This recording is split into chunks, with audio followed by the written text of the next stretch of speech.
Let's see if we have Vicky Hogue and Todd Snyder.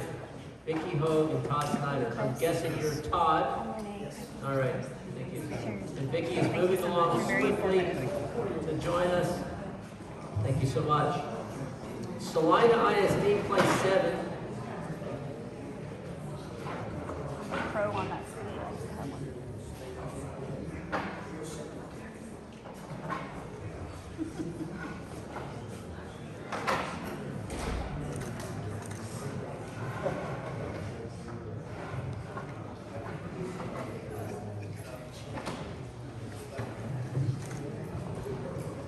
Awesome, thanks for joining us. You guys know the format. 2 minutes, 1.5, 1.5 for the closing as well. And let's start with Todd, you're closest to me. A 2-minute opening. Thank you. Hi, thank you guys for coming out. My name is Todd Snyder. I am seeking re-election in 7. Describing myself, I think in order, I am an active member of Trails Church, which is right now in Prosper. We meet at Prosper Football Stadium, so thank you, Prosper folks, for letting us do that. We are moving up here to Celina within the next year. I am the very grateful husband of my wife Kristen of 26 years and very blessed parent of my 3 children who have all 3, well soon all 3 will have passed all the way through Celina School District K through 12. I got on the board, at the time I got on the board 9 years ago, I had my own business doing educational consulting. I did some stuff with UNT. I got on the board, through my passion for education. Pretty much my whole life that's what that's about. And then, while serving on the board, my passion for classroom teaching was reignited, and I went back in the classroom, and I am now in my 6th year of being a high school math teacher, and enjoying that very much. And that's pretty much what I'm about. Is this community. We have stayed in this community and given up some opportunities so that our kids could graduate from school here. Love this community and would love to continue to serve this community. Hi, my name is Vicky Hogue, and I've been in Celina for about 10 years. I have a son who's in high school. He's my driver back in back, and my daughter's in elementary. I graduated from Texas A&M many years ago, and thank you. And I study food science, and I work in the food science field today. I don't think my reasons for being here today are quite as eloquent. I will say, as a mom, someone who's rather quiet and introverted, and raising an introverted child, both of them, it's not easy to get up here, and it's certainly not easy to walk up there and ask to be a board member or to apply or to get up here and speak in front of everyone. But everyone knows, it's been said, we hear it all the time, Celina is a great place to live, and it has its great qualities, but I think what we don't say and what we're reluctant to really hear is there's opportunities within Celina. And I'll just share a story with my son. When he started here in the 2nd grade, I believe, is when we started. He was quiet, and not just quiet, but it was very socially difficult for him. So as we went to the school, I really tried to acclimate him. He was a reader, he read, he kept it to himself. The kids were fine with it, but his teacher was not. It was just not comfortable. And one day, she thought he didn't have his work done, and she got really frustrated with him, and she turned his desk upside down, and all his paperwork went on him. And that was his first experience with the Celina ISD. And it stayed with him, and it's not an easy one. And so as a parent, I feel like it's my duty and my responsibility to be on the board, to speak for the parents in those experiences that we just don't hear a lot about. Thank you. Awesome, thanks so much. Hold on to that mic. That's your opening statements. Now we'll go with our first question. How will I'm going to modify it slightly from the other one. How will the district attract and retain the best teachers to the school district? And what's the board's role in that? How will the district attract and retain the best teachers to the school district? And what's the board's role? Well, I think we had some fantastic people up here today that had some really good solutions and some really good ideas. It really would blow me away just to hear what Prosper's doing. I think, for one, we should definitely partner with them. But I shared a story about a teacher, or teachers in Celina are great. He's had great experiences. Obviously, that was one experience. But that it's very important to attract the best. And unless we partner with the greater community around us and we find ways that we can really attract and keep people, but not just anybody, really a diverse staff. Because I'll tell you that my daughter is in a school today at elementary where there is zero diversity. There are no teachers of color. And so that really brings and heightens what we see and what we teach our kids. So doing everything we possibly can to reach out and bring people that are diverse to the community to really help enhance the educational experience for our kids. I'm going to agree with what Vicky said to some extent. I do believe that as we grow, we need to make sure that we are not just attracting the best teachers that we possibly can, but attracting teachers from diverse backgrounds. I feel that's very important. I think the best answer that I heard tonight kind of stole mine. I probably didn't have quite the energy that he had, but the best way to get good teachers is to treat the ones that you have well. We are about to be in a phase where our growth is going to be off the charts. I think we're projected at 18% next year. We'll be opening up several new campuses over the next 6 or 7 years, and so we're going to be doing a lot of hiring. So we need to treat the ones we have well. We have great kids here at Celina. That attracts a lot of teachers. We also, when I got on the board, we were not as competitive with some of our neighbors from a compensation standpoint, so that was a priority of mine. We have gotten much more competitive, and we'll continue to try to do so. Thanks. So this is the fun of doing these forums, because I get to call audibles, and that's what I'm going to do right now. Both of you actually talked about diversity, so let's talk about a little bit about that. Do you believe that the past and current board has failed regarding diversity, or they have valued other things over diversity? Well,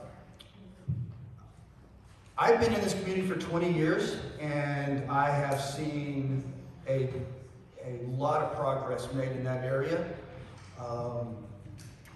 I got involved 20 years ago through a local,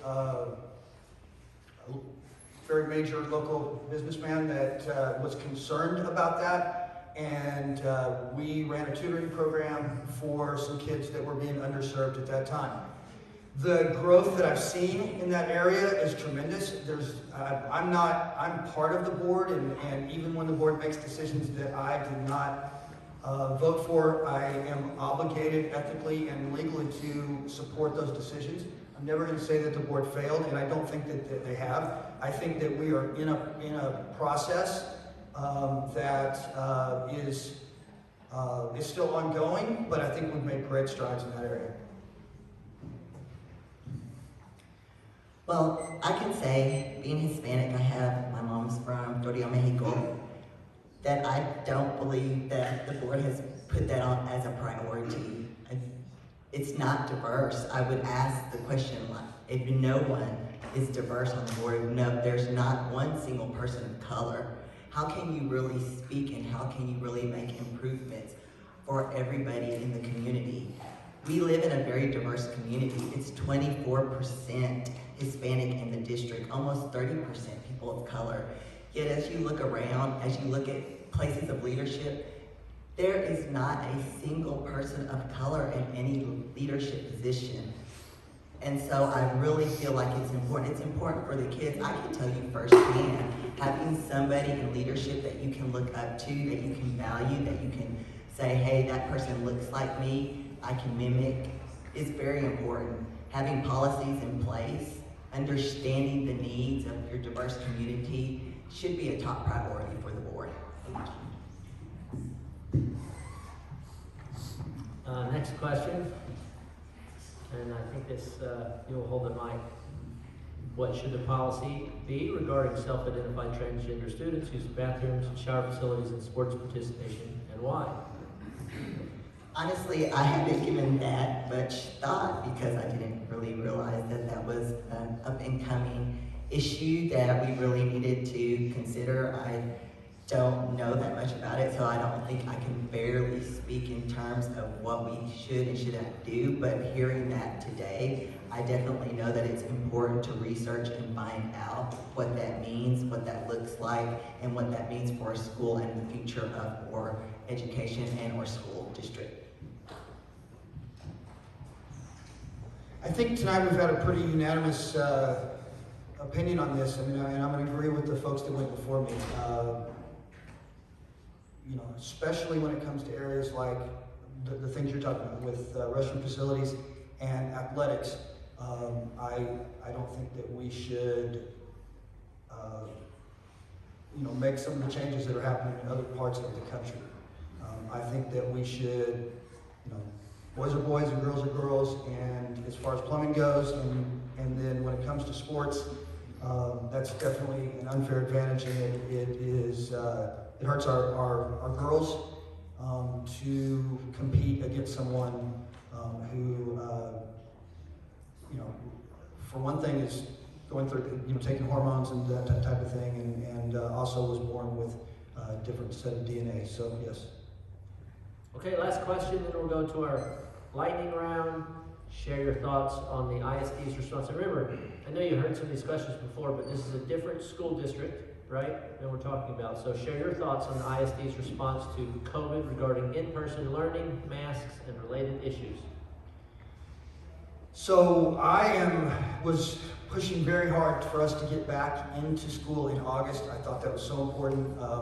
I know that in general, and I know my daughter had some pretty positive experiences with in-person, and we had the technology, we had the one-to-one to be able to start virtual learning very quickly.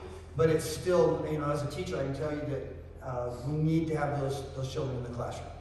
And so it was very important to me to make that happen, and we started out with a fairly low percentage compared to some of our neighbors as far as how many students were doing virtual, and many of those students got back to the school.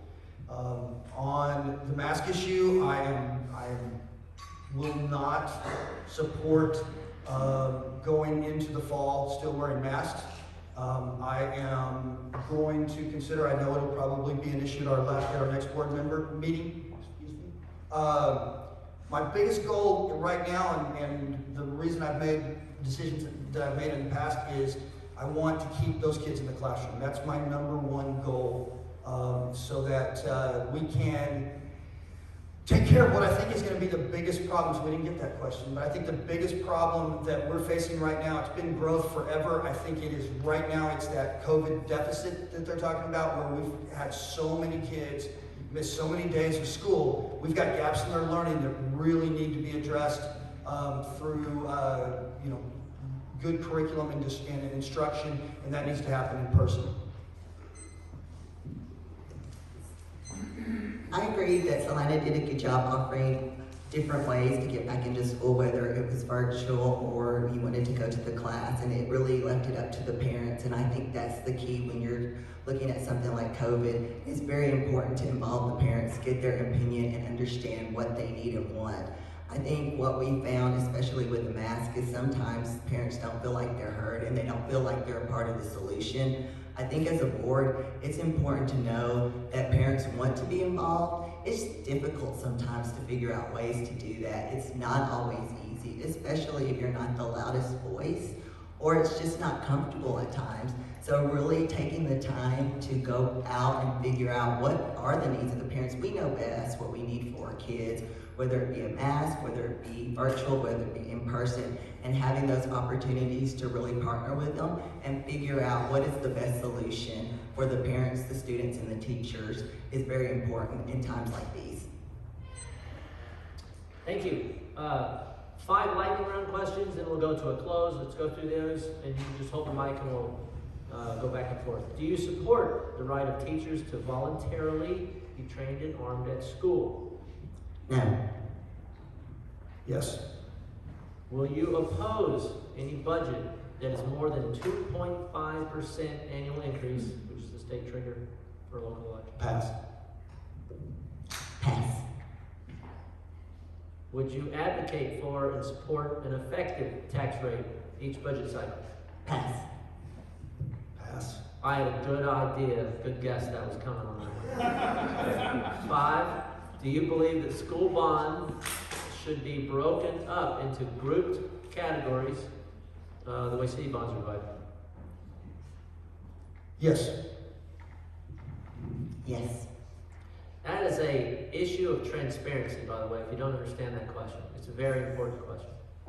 And then lastly, should ISD elections allow for ballot declarations of party affiliation or independent status? No. No. There we go. Let's go with our closings. And I believe, Ms. Hogue, you have the closing first, 1.5 minutes. Thank you very much for taking the time, number one, to invite me and to listen. For me, it is very important as the community grows and becomes more diverse that we really look for ways to include all the parents when we're making decisions about the district. I mean, as a parent myself, I know how important it is to know what's happening and to have a voice. It is very important for us to look across the board and to look across administration and to see that we need more visible people of color in those leadership positions. It is very impactful for the kids, and it means a lot to everyone when they are included and they are part of the solution.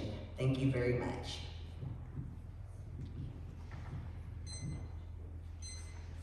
You kind of threw me off by not giving me the biggest issue, so I had a little bit of a chance to address that just now.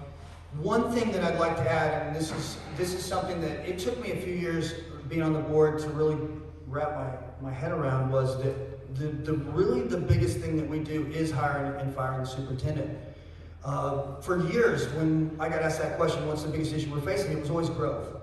And we have done, in my opinion, a really good job of hiring superintendents to meet the needs that we had at that time. And Mr. DeMasters came in and he did a great job of getting the community behind that $600 million bond that's going to take care of a lot of the needs of, those infrastructure needs that will take us through, the next 10 years or so, eight years, I guess, is what we're down to now. And then, really just by accident, I mean, it was a big focus of mine that we needed to ramp up our curriculum and instruction, and we went out there and hired a guy that's an absolute pro. And, Dr. Mulisco is nationally renowned for his leadership in that area, and we were blessed enough to get him. And what we didn't know was we were getting him right before a time that it was really going to be necessary, and I think that's what we need to be focused on. And there's nobody better to support that than I am as a professional educator. Thank you for your vote.